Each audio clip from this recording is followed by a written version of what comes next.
बिस्मिल्लाहिर्रहमानिर्रहीम कुल हुवल्लाहु अहद دا سخت دشمنو د الله د نبی علیہ السلام ته مسلمان وای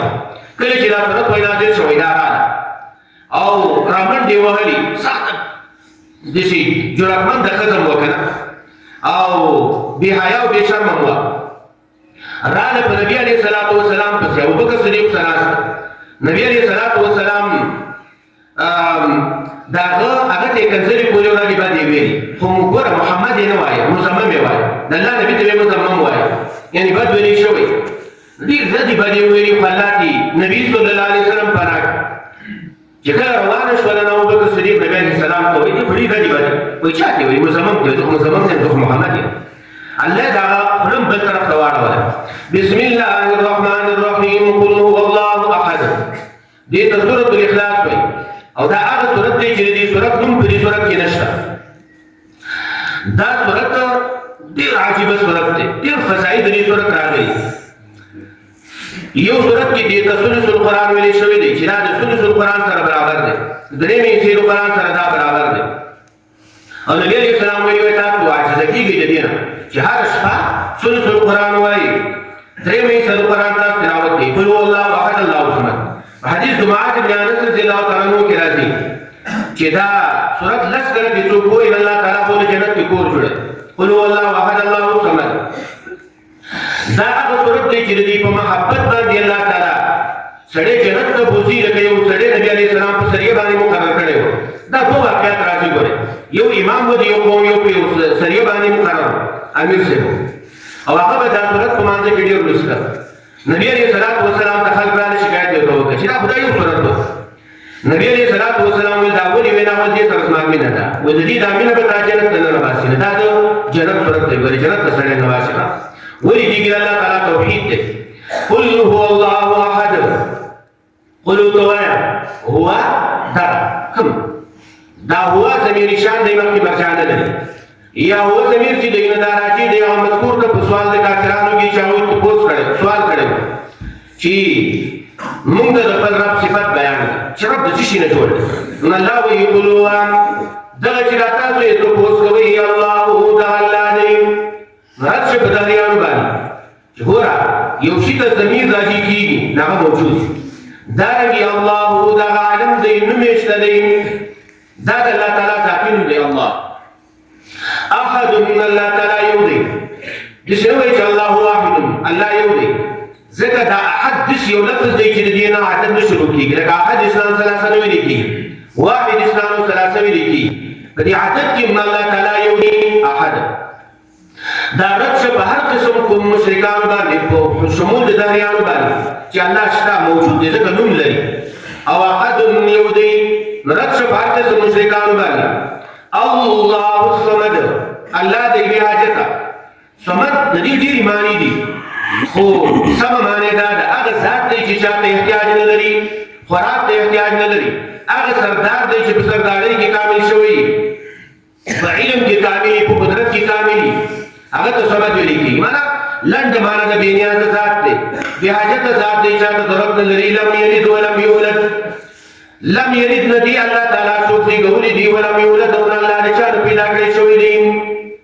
لم یلد کې رد شو په یو دونو سره باندې چاوی به ویل چې عیسی علیه السلام یا عزیر علیه السلام د الله زوی دی ولم یولد الله تعالی نه چا پیدا کړی شوی نه دی سوال دا راځي چې دا عقیده خو موږ ته نه معلومه شي الله تعالی د چا موجود دی نو څنګه الله تعالی وی ولم یولد یا خدا چې کله شي دا عقیده د چا یا مقصود دلته بیان د توحید دی په هر لحاظ سره سمر لم یلد معنا دا د اختتم مشرک د الله تعالی سره نشته ولم یولد او د سیم مشرم په الله تعالی باندې نشته دی چې الله دا غره مجبور شي لکه شفیع قهر عقیده چې کفار ولم یکن له کفوا احد او نشته دی د الله تعالی لپاره مثل څوک د الله سره مثل نه په ذات کې شته دی نه د الله سره په صفاتو کې شته دی ولم یکن له کفوا احد د الله سره کفوا مثل څوک نشته دی بسم الله الرحمن الرحیم قل اعوذ برب الفلق دا توحید د الله تعالی یو لوی خزانه دا غیر حفاظت پکار دی دا غیر پر تعوذ قل اعوذ برب الفلق دا دوه سورتونه یولس آیاتونه دي په نبی صلی الله علیه وسلم باندې جادو شوی لکه دا په سیر روایتونو کې راځي نبی علیه الصلاۃ والسلام خیال د هغې د وجې نه بدل شوی نبی علیه الصلاۃ والسلام صرف په خیال باندې اثر کړی هغه دا چې نبی علیه السلام به ویل یو کار مې کړی دی نه به وکړی دا چې نبی علیه الصلاۃ والسلام به ویل بیبیانو ته مې راتلې کړي نه به وکړي دا فرق د نبی علیه الصلاۃ والسلام په دې خیال کې راغلی او دا په دې سیر روایتونه دي انکار کول د دې انکار دی د احادیثو خلق باقی جوړې د دې انکار د پاره د حدیث کله وي دا ګوره کافر ویلي و چې ان تتبعون الى رجل مسحورا تاسو د جادوګر باندې جادو کړی شي باندې او جادو چې وشوله بیا خو دا خبره رښتیا شوه دا خو په مکه کې ویلي او په نبی صلی الله علیه وسلم باندې جادو په مدینه کې شوی دا جادو په نبی علیه الصلاۃ والسلام باندې شوی و نبی علیه الصلاۃ والسلام څو وخت په دې کې تیر کړ په دې کې نبی علیہ الصلوۃ والسلام ته ملائکه را لېږه ایو د دې کس باندې چې چل شوی دا مطلوب دي دا چا پی کړی نو دا به نبی کړی او د نبی سره خپل ورونو مرګري په دې جادو کولې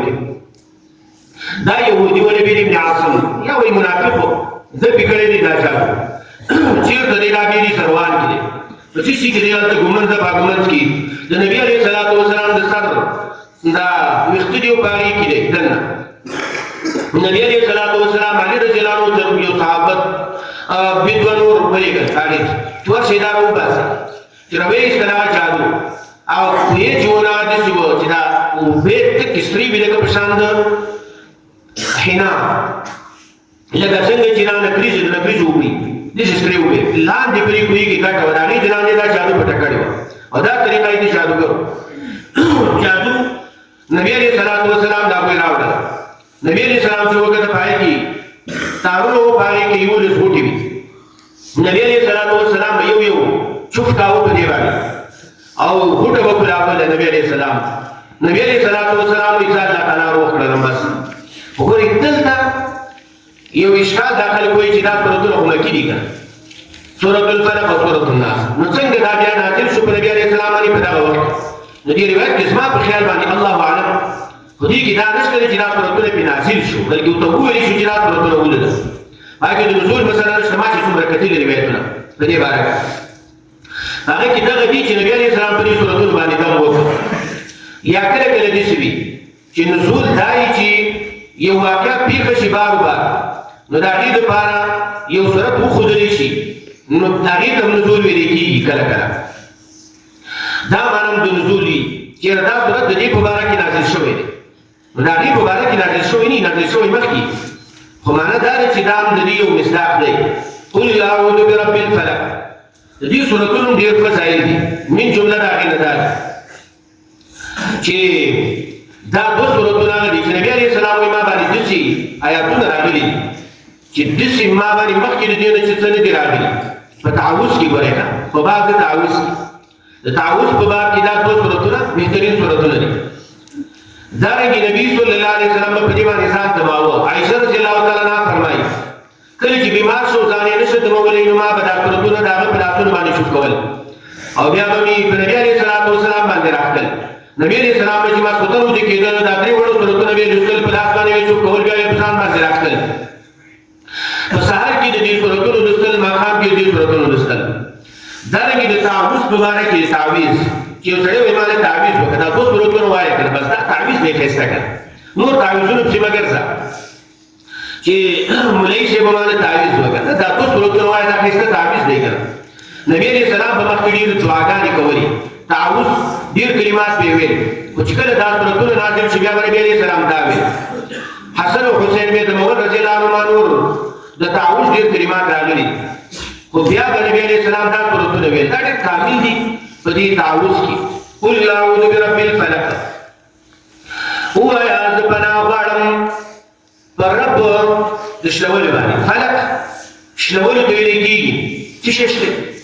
معنا چول کوي الله تعالی څو فالق الاصباح الله تعالی شلول کوي د سبا دی معنا پور شپل لري کې نسبین سبا راولي نو صح حالت انسان لري کې په انسان باندې کا حالت راوي جادو د نبی علیہ الصلوۃ والسلام په بللی کې نسبین سبا و پیراشي دارنګي شلون کوي فالق الحب والنوى نبی صلی الله علیه وسلم شلون کوي دا الله پاک شلون کوي د دانو دی والنوى داړو دی نو فلک هغه ذات دی چې هغه دانې شلي او دارنګه هغه اډوکې شلي او د هغې نه چې یو د هغې نه کیغونه راوباسي فلک برب الفلق من شر ما خلق د شر د هغه نه چې الله تعالی پیدا کړي دي دپاره د شر هر شر چې و دا شر نه لرېدلي دا پې وایه ما خلق ډېر عام دی دا لفظ ما څه چې الله تعالی د شر دپاره پیدا کړي دي د هغې د شر نه زه پناه غواړم من شر ما خلق ومن شر غاسق اذا وقب او د شر د تیرې نه اذا وقب کله چې دا راوغوړېږي مانا داری دا تیاره چې کله راوغوړېږي نو دې د شر نه پناه غواړم ولې ځکه چې دې وخت کې لړمان هم راپاره شي ماران هم راپاره شي ځناور هم راپاره شي او دارنګې انسانانو کې چې کوم ځناور دي هغه هم راپاره شي د شپې ډاکو ته ودرېږي تر په لارو کوڅو کې من شر غاسق اذا وقب په تیرو کې شرونه ډېر دي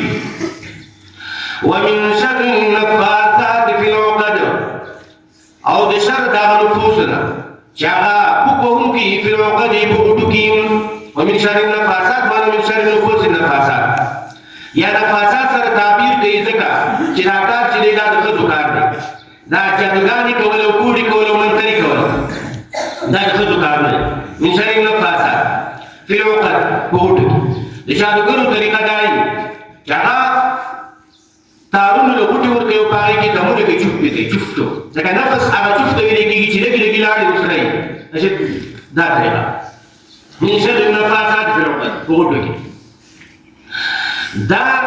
شامل دی هغه بندونو ته هم چې خلک یې کوي په دې غاړو باندې خلکو اچولي هغې ته هم دا شامل دی غوټې ورکړي دا بندونه د څه شي بندونه دي دا د تبې بندونه دي او دا د زیړي بندونه دي او دا د پلانکې شي بندونه دا هم ناروا دي او حرام دي ومن شر حاسد اذا حسد او د شر دا کینهګر نه اذا حسد کله چې دی کینه ښکاره کړي ګوره کینه بد شی دی خو چې څوک ورې چا ښکاره کړي نه وه نو دا کینه هغه خوري ځکه کینه داسې عجیبه بیماري ده که نه چې دا کینه اول دا انسان په خپله باندې خوري دا کینهګر انسان ټول عمر کینهګر انسان خفه وي ولې ځکه کینهګر هغه کینه کوي د انسانانو سره په څه باندې د هغه په کامیابۍ باندې چې هغه کامیابه شي د یو سره کینه کوي په دې هم خفه وي نو که سبا د هغه ته یو شی میلاو شو په هغې هم خفه وي نو ټول عمر کینهګر انسان خفه وي حسد دې ته وایي چې سړی د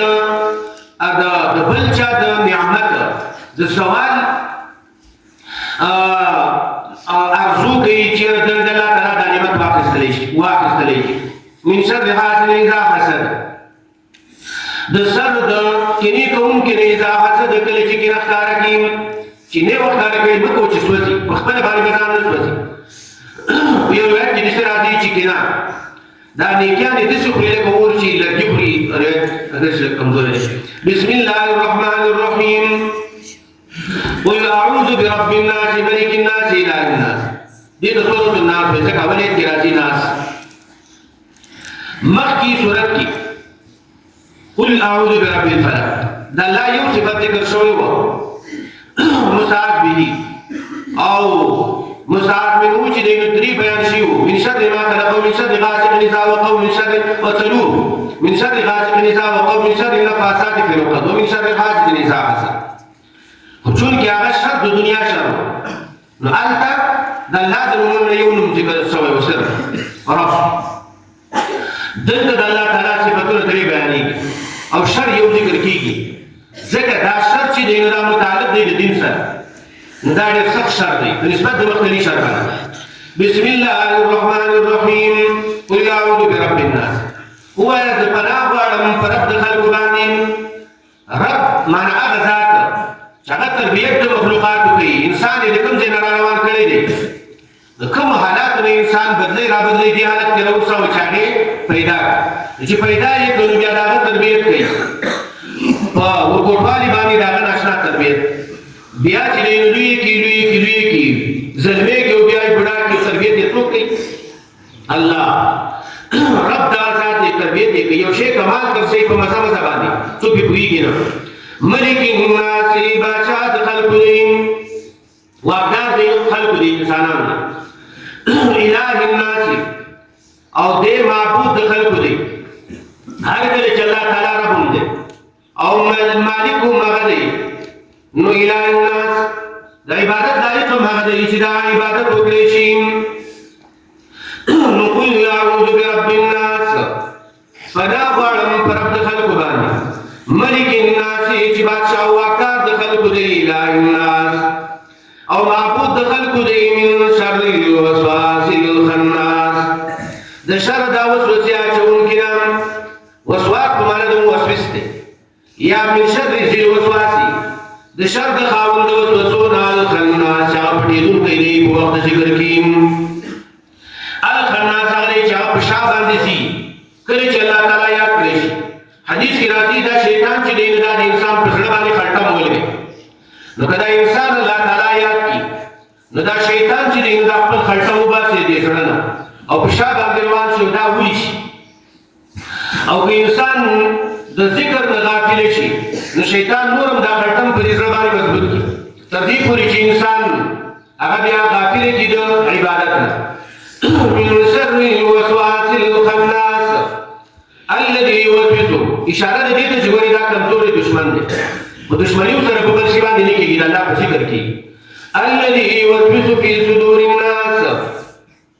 هغه چې وسوسه چې په سينو د خلکو کې من الجنه والناس چې هغه د پیرانو د انسانانو دي سمون دا وسوسه پیرانو ته مچي او د انسانانو ته مچي پیرانو ته وسوسه کېږي په شان انسانانو باندې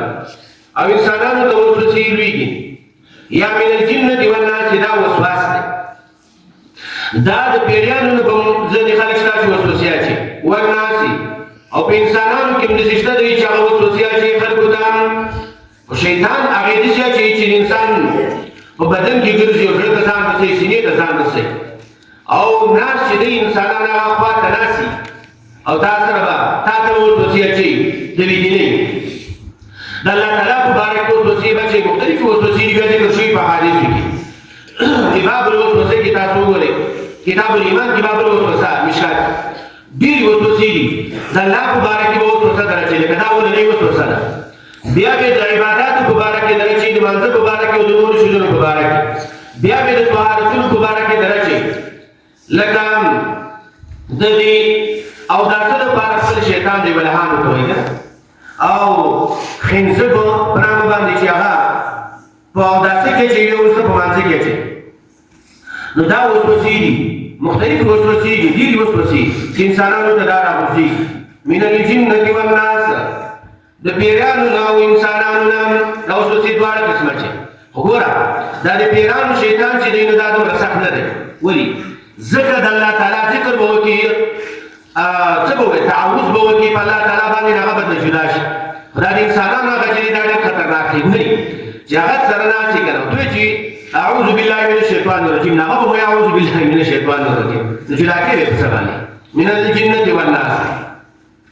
دا د پیرانو نه دي والناس د انسانانو نه دي الله دې موږ دې وسوسو نه بچي وصلی الله علیه محمد